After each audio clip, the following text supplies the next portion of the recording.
Okay students, now come to next page number 24 and the question is choose the correct answer.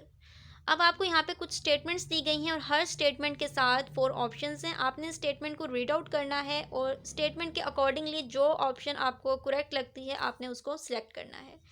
So the first one, which of the following is not an example of a simple machine. अब जो options आपको दी गई हैं इसमें से कौन सी ऐसी example है जो सिंपल मशीन के एग्जाम्पल में नहीं आती। The option A is juicer, option B is stapler, option C is nail clipper, option D scissors. So option A is the correct option. The next one, a light bulb is an example of a light bulb किसकी example है? Option A lever, option B wedge, option C screw, option D wheel and axle. So option C is the correct option screw. क्योंकि आपने देखा होगा कि light bulb को जब हम होल्डर में डालते हैं तो उसको थोड़ा सा रोटेट करते हैं ताकि वो टाइट हो जाए, ठीक है। तो रोटेशन की वजह से वो किस कैटेगरी में आएगा? Screw. The next one, a fork is an example of a dash. Fork जो है वो किसकी एग्जाम्पल है? Option A screw, option B wheel and axle, option C wedge, option D lever. So option C is the correct option veg.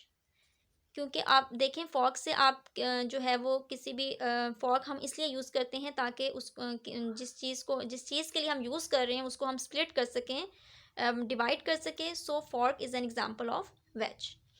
The next one, the metal cap of a bottle can be opened by using a bottle opener. In this case the bottle opener work as a dash. Option A screw, option B wedge, option C lever, option D pulley. So option C is the correct option, lever. The next one, a flagpole is an example of a flagpole जो है वो किसकी example है? Option A lever, option B pulley, option C wheel and axle, option D all of them. So option B is the correct option, pulley. The last one, toilet paper on a roller is an example of a toilet paper जो हम use करते हैं जो कि किस पर होता है? रोलर पर होता है। वो किसकी एग्जाम्पल है? Option A lever, option B pulley, option C wheel and axle, option D inclined plane. So option C is the correct option, wheel and axle. Now come to next question, fill in the blanks. The first one, a device or tool used to make the work easier and faster is called a dash. ऐसी device या ऐसी कोई चीज़ जो आपके काम को आसान और तेज़ करने में हेल्प करते हैं, काम को कम वक्त में जो है वो कंप्लीट करवाएं, वो ऐसी टूल या ऑब्जेक्ट को क्या कहेंगे? Machine. The next one, a dash machine has few or no moving parts. कौन सी मशीन है जिसके बहुत कम या कोई भी मूविंग पार्ट्स नहीं होते? So a simple machine has few or no moving parts. The next one, a dash machine is made up of two or more simple machines combined together. कौन सी मशीन है जो दो या दो से ज़्यादा सिंपल मशीन्स को कंबाइन करने से बनती है? So a compound machine is made up of two or more simple machines combined together. Okay students, now come to page number 25. A simple machine made up of a bar or rod which rests and turns on a fixed point is called a dash. ऐसी simple machine जो एक rod की तरह होती है और वो rod rest और मूवमेंट शो करता है एक फिक्स पॉइंट पर, उसको क्या कहते हैं? Lever. The next one, a simple machine that is use to fasten or hold materials together is called dash. ऐसी सिंपल मशीन जो चीज़ों को बांधने के लिए यूज़ की जाती है उसको क्या कहते हैं? टाइट करने या बांधने के लिए यूज़ की जाती है उसको क्या बोलते हैं? Screw. The next one, a simple machine consisting of a rope or string wound around grooved wheel is called pulley. The next one, a simple machine with a slanting surface used to move heavy loads up or down is called inclined plane. The next one, the rod that goes through the wheel and helps the wheel to move is called an axle. A simple machine used to cut or split things apart is called wedge. A fork is an example of a simple machine called a wedge. The next question is, if an object is acting as a lever, what is the force applied on the object called? अगर कोई object जो है वो as a lever काम कर रहा है तो ऑब्जेक्ट पर जो फोर्स लगाई जाएगी उसको क्या कहेंगे? If an object is acting as a lever, the force applied on the object is called effort. Okay students, now come to next page number 26. And the question is, draw lines to match the definition in column A with the correct term in column B. अब यहाँ आपको दो columns दिए गए हैं. Column A में आपके पास definitions हैं और कॉलम बी में टर्म्स दी गई हैं. आपने डेफिनेशन को रीड आउट करके करेक्ट टर्म के साथ मैच करना है. So the first one, two incline planes join back to back use to cut और स्प्लिट थिंग्स अपार्ट. दो इंक्लाइन प्लेन जिनको जोड़ने से आपके पास जो सिंपल मशीन आती है उसको आप किस लिए यूज़ कर सकते हैं? थिंग्स को स्प्लिट करने के लिए या कट करने के लिए. So this statement matches with wedge. उसके बाद नेक्स्ट है, अ रिजिड बार और rod that rest and moves on a support and is use to move a heavy load easily.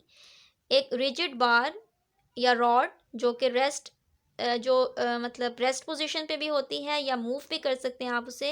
और रेस्ट और मूवमेंट वो एक ख़ास पॉइंट के इर्द गिर्द करती है और उस मशीन को हम यूज़ करते हैं हैवी लोड लिफ्ट अप करने के लिए, भारी वज़न उठाने के लिए. तो ऐसी सिंपल मशीन को क्या कहेंगे? Lever. So students, the second statement matches with lever. The next one, a rope or string wound around a grooved wheel used to move objects up, down or across. एक grooved wheel जिसके इर्द गिर्द string या thread like structure है और वो simple machine आप use करते हो ताकि ऑब्जेक्ट्स को अप, डाउन या आगे पीछे मूव करवा सको. सो this statement matches with pulley. The next one, a slanting surface used for moving objects from lower to higher or higher to lower surfaces easily. एक ऐसी सरफेस जो मतलब स्लोप लाइक हो या उसमें ढलवान हो और वो ऑब्जेक्ट्स को लोअर से हायर और हायर टू लोअर सरफेसेस पर इजीली मूव करवा सके. तो ऐसे जो आपके सिंपल मशीन्स हैं वो उनको क्या कहेंगे? Incline plane. ठीक है. So students, this statement matches with incline plane. The last one, an inclined plane wrapped around a cylindrical pole that is used to fasten or hold things together. एक ऐसा cylindrical pole जिसके इर्द गिर्द जो है वो inclined plane wrapped होती है और उस simple machine को आप यूज़ कर सकते हो चीज़ों को बांधने या टाइट करने के लिए. सो ऐसे simple machine को क्या कहेंगे? screw. So this statement matches with screw.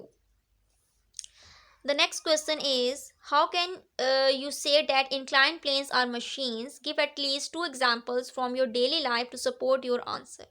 आप किस तरह कह सकते हैं कि जो inclined planes हैं वो machines की कैटेगरी में आती हैं? आपने अपनी डेली लाइफ से कोई सी 2 एग्जाम्पल्स बतानी है. So students, all those things that make your work easier are included in machines. ठीक है. तो वो तमाम चीज़ें जो आपके काम को आसान बनाती हैं और कम वक्त में आपको अच्छा आउटपुट देती हैं, अच्छा रिजल्ट देती हैं. सो वो तमाम चीज़ें मशीन्स की कैटेगरी में आती हैं. So we can say that incline planes are also machines. So your answer is because they make our work easier. और एग्जाम्पल्स में आप लिख सकते हैं, for example shopping trolley, flyover stairs. Okay, the next, now come to next page number 27. Read the following situations carefully and decide which simple machine should be used to solve these problems.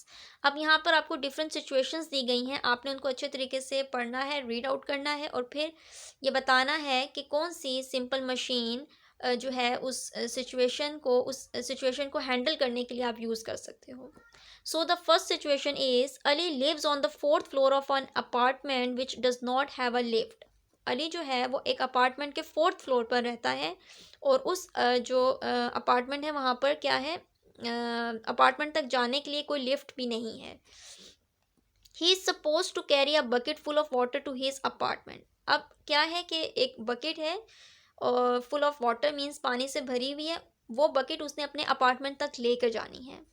Suggest which simple machine is best to help in this situation.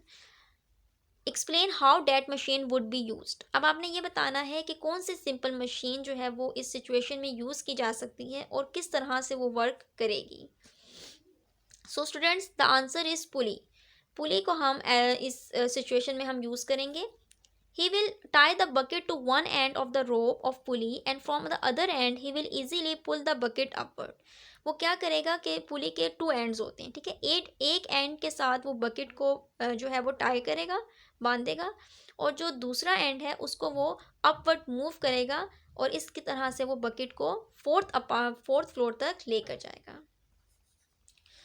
Okay, students, now come to second situation. A man needs to move a large heavy stone from the road to avoid an accident. एक आदमी जो है वो सड़क से एक भारी पत्थर को उठाना चाहता है ताकि कोई हादसा ना पेश आए। Suggest which machine would help best in this situation. अब आपने ये बताना है कि इस सिचुएशन को हैंडल करने के लिए वो कौन सी मशीन यूज़ करेगा। Explain how this machine would be used. और आपने ये भी बताना है कि वो मशीन कैसे यूज़ की जाएगी। सो स्टूडेंट्स, लीवर को इस सिचुएशन के लिए यूज़ किया जाएगा। He will put one end of the rod under the stone and apply force on the other end to move a heavy stone. वो क्या करेगा कि एक जो रॉड वो लेगा, जो लीवर वो लेगा, उसका एक एंड जो है वो हैवी स्टोन के नीचे रखेगा और जो दूसरा एंड है उस पर फोर्स अप्लाई करेगा और इस तरह से वो हैवी स्टोन को रोड से जो है वो रिमूव करेगा, रोड से हटाएगा।